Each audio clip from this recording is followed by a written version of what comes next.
حي على الفلاح.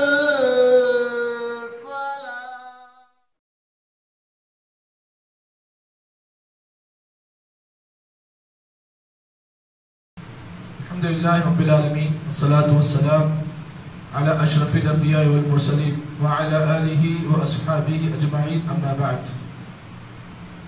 قال الله عز وجل: وما آتاكم الرسول فخذوه وما نهاكم عنه فانتهوا واتقوا الله إن الله شديد العقاب.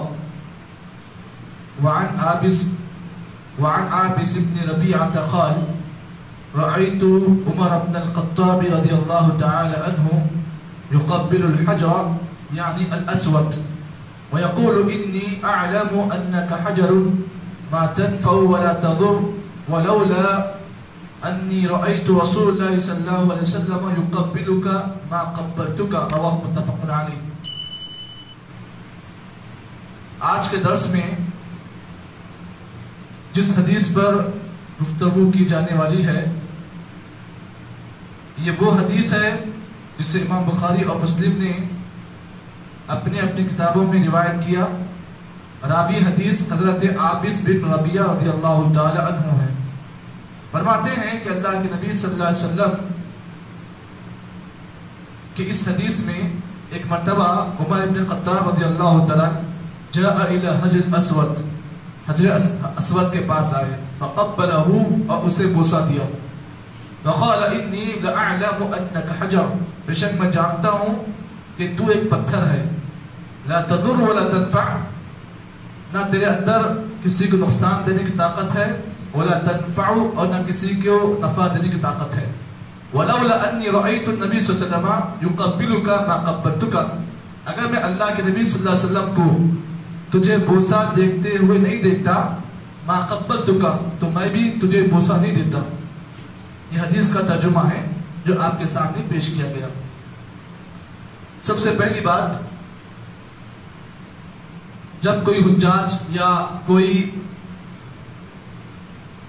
عمرہ کرنے والا آدمی جب کبھی خانہ کعبہ جاتا ہے تو خانہ کعبہ کے اندر جہاں پر طواف بھی ایک عبادت ہے، اسی طریقے سے صفا و مروہ کی سعی بھی ایک عبادت ہے، اسی طریقے سے حجر اسود کو بوسہ دینا یہ بھی ایک عبادت ہے. سب سے پہلی بات اس کو آپ جان لیں. سوال یہ پیدا ہوا کہ کیا کوئی آدمی اگر عمرہ کرتے وقت اگر حجر اسود کو بوسہ نہ دے یا استلام نہ کرے تو کیا اس کا عمرہ ہو گیا ہے یا نہیں ہوگا؟ اس سلسلے میں شریعت اسلامیہ کا یہ حکم ہے کہ اگر کوئی آدمی عمرہ کے فرائض میں جو بھی عبادتیں ہیں اگر ان میں سے کسی بھی ایک بھی عبادت کو چھوڑتا ہے تو آدمی کا عمرہ قبول نہیں ہوتا ہے. تو چاہے آپ حج کریں یا عمرہ کریں، عمرہ کے الگ ارکان ہیں اور حج کے الگ ارکان ہیں. عمرہ کے ارکان میں سے ایک اہم رکن حجر اسود کو بوسہ دینا ہے. سب سے پہلی بات آپ نے اب جان لی. دوسری بات، حجر اسود کو حجر اسود کیوں کہتے ہیں اس کو آپ جان لیں. حجر کہتے ہیں عربی زبان میں پتھر کو، اور اسود کہتے ہیں کالا. حجر اسود اس کا معنی ہے کالا پتھر. کیا واقعی یہ پتھر کالا تھا؟ اس کی تاریخ کو ہم جانیں. یہ پتھر کہاں سے آیا اور آتے وقت اس پتھر کا کلر کیا تھا اور آنے کے بعد اس کا کلر کیا ہو گیا، اس کو ہم جان لیں. اس سلسلے میں اگر آپ تحقیق کریں گے تو آپ کو امام ترمذی رحمہ اللہ نے اپنی کتاب جامع ترمذی میں ایک بڑی اہم حدیث کو روایت کیا جس کے راوی حضرت ابو ہریرہ رضی اللہ تعالیٰ عنہ فرماتے ہیں اللہ کے نبی نے فرمایا: نزل الحجر الاسود من الجنہ، یہ حجر اسود جو پتھر ہے جنت کے پتھروں میں سے ایک پتھر ہے. وَهُوَ أَشَدُّ بَيَاضًا مِنَ اللَّبَنِ، جب یہ پتھر زمین پر نازل ہوا اس وقت یہ پتھر کا جو رنگ تھا وہ دودھ سے زیادہ سفید تھا. دودھ جو آپ دیکھتے ہیں اس سے زیادہ سفید یہ پتھر تھا. وَسَوَّدْتُهُ قَطَايَا ابن آدم کے اولاد کے قطاؤں نے اس پتھر کو کالا کر دیا. پتہ اس حدیث سے یہ چلا، یہ جامع ترمذی کی جو روایت ہے اس سے معلوم یہ ہوا یہ پتھر جب جنت سے نازل ہوا اس پتھر کا کلر بالکل سفید تھا. کتنا سفید تھا؟ اشد بیاضا من اللبن، دودھ سے زیادہ سفید یہ پتھر تھا، لیکن آدم کی اولاد کے خطاؤں نے، گناہوں نے اس پتھر کو کالا کر دیا۔ اس سے نقطہ یہ معلوم ہوا گناہوں کی خطرناکی، گناہوں کی انجام اتنا خطرناک ہوتا ہے کہ پتھر کا بھی کلر تبدیل کر دیتا ہے۔ تو سوچو جس دل میں گناہوں کا جذبہ ہوتا ہے اس دل کا حال کیا ہوگا۔ پتھر کو انسان کی گناہ کالا کر دیتے ہیں، اب سوچو جو آدمی گناہوں میں حد سے آگے بڑھ گیا ہوگا اس کے دل کا کلر کیا ہوگا، اس کا دل کا حال کیا ہوا ہوگا۔ تو انسان کے گناہ اتنے خطرناک ہوتے ہیں کہ پتھر کوئی بخشتے نہیں انسان کے گناہ۔ جو حجر اسود جو وائٹ تھا، بالکل سفید پتھر تھا، آدم کی اولاد کے خطاؤں نے اس پتھر کو بھی کالا کر دیا۔ اب یہاں پر آپ اس بات کو بھی جان لیں،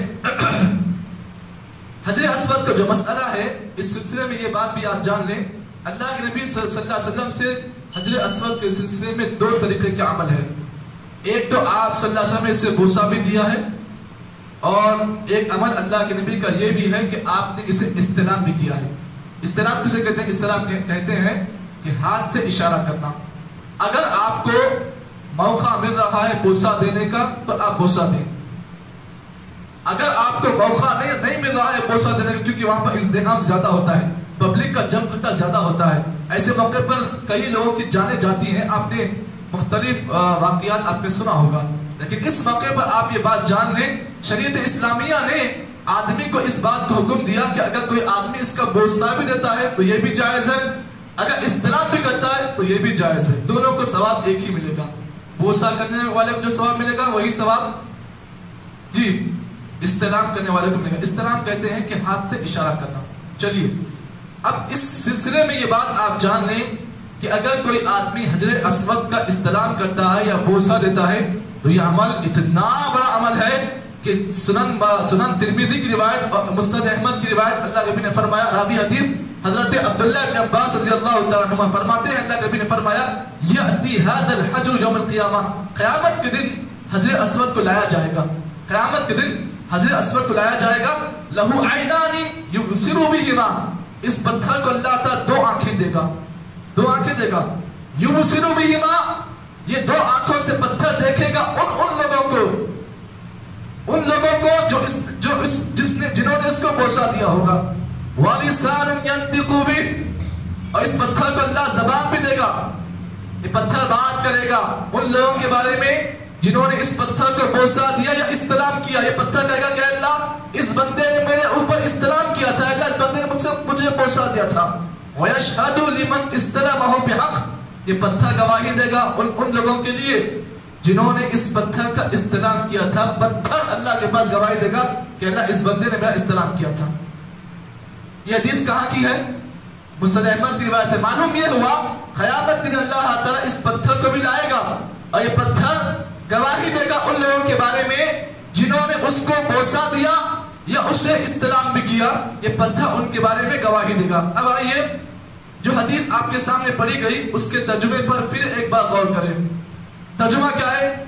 راوی حدیث حضرت عابس بن نبی رضی اللہ تعالیٰ عنہ فرماتے ہیں، جاء عمر بن الخطاب رضی اللہ تعالیٰ عنہ، ایک مرتبہ حضرت عمر رضی اللہ تعالیٰ عنہ حجر اسود کے پاس آئے، فقبلہ، اس پتھر کو بوسہ دیا، وقال، اور کہا، انی لأعلم انک حجر، بے شک میں یہ جانتا ہوں کہ تو ایک پتھر ہے، لا تضر ولا تنفع، اور میں اس بات کو بھی جانتا ہوں کہ تیرے اندر وہ طاقت نہیں ہے کہ تو کسی نفع دے کسی نقصان دے، ولولا انی رأیت النبی صلی اللہ علیہ وسلم، اگر میں اللہ کے نبی صلی اللہ علیہ وسلم کو تجھے بوسہ دیتا ہوا نہیں دیکھتا تو ما قبلتک، تو میں تجھے بوسہ نہیں دیتا۔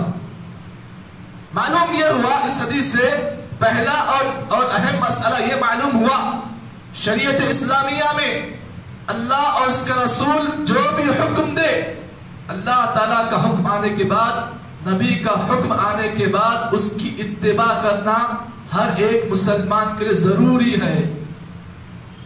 کیا مطلب؟ اس حدیث سے پہلا مسئلہ کیا معلوم ہوا؟ پہلا مسئلہ یہ معلوم ہوا کہ اللہ تعالیٰ کا حکم آنے کے بعد، نبی کا حکم آنے کے بعد اس کی اتباع کرنا ہر ایک مسلمان پر ضروری ہے، اور جہاں پر ضروری ہے وہیں پر اس حکم کو بغیر چوں وہ چرا کے ماننا بھی ضروری ہے. بغیر چوں وہ چرا کیا مطلب؟ نبی کا حکم آ گیا حجر اسود کو بوسہ دینا ہے تو آپ کو ماننا ضروری ہے.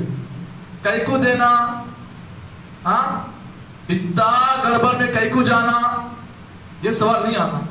اتباع آ گئی، نبی کا حکم آ گیا، بغیر سوال کیے اس حکم کو ماننا ہر مسلمان کے ضروری ہے. اس حدیث سے دوسرا اہم مسئلہ یہ معلوم ہوا کہ عبادات جتنی بھی ہیں سب کی سب توقیفی ہیں. کیا مطلب توقیفی؟